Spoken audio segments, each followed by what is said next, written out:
اعوذ باللہ من الشیطان الرجیم بسم اللہ الرحمن الرحیم۔ ساری چیزیں جو آسمانوں اور زمین میں ہیں اللہ تعالیٰ کی پاکی بیان کرتی ہیں، جو بادشاہ نہایت پاک ہے، غالب اور باحکمت ہے۔ وہی ہے جس نے ناخواندہ لوگوں میں انہی میں سے ایک رسول بھیجا جو انہیں اس کی آیتیں پڑھ کر سناتا ہے اور ان کو پاک کرتا ہے اور انہیں کتاب و حکمت سکھاتا ہے۔ یقیناً یہ اس سے پہلے کھلی گمراہی میں تھے اور دوسروں کے لیے بھی انہی میں سے جو اب تک ان سے نہیں ملے، اور وہی غالب بحکمت ہے۔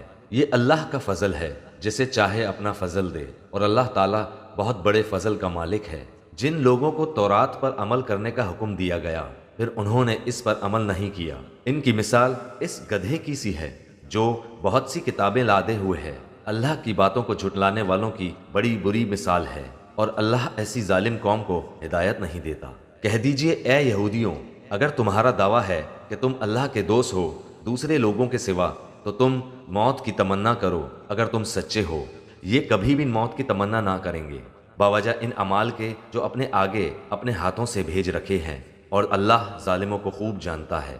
کہہ دیجئے کہ جس موت سے تم بھاگتے پھرتے ہو وہ تو تمہیں پہنچ کر رہے گی، پھر تم سب کچھ جاننے والے اللہ کی طرف لوٹائے جاؤ گے، اور وہ تمہیں تمہارے کیے ہوئے تمام کام بتلا دے گا۔ اے وہ لوگوں جو ایمان لائے ہو، جمعے کے دن نماز کی اذان دی جائے تو تم اللہ کے ذکر کی طرف دوڑ پڑو اور خرید و فروخت چھوڑ دو، یہ تمہارے حق میں بہت ہی بہتر ہے اگر تم جانتے ہو۔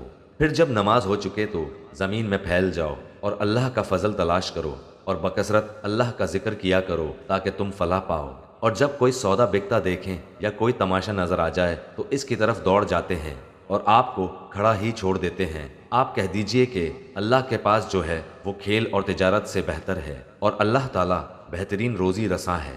ابھی ہمارے اس چینل کو سبسکرائب کریں اور بیل آئیکن کو ضرور کلک کریں تاکہ آپ کو ہماری تمام ویڈیوز بر وقت ملتی رہیں۔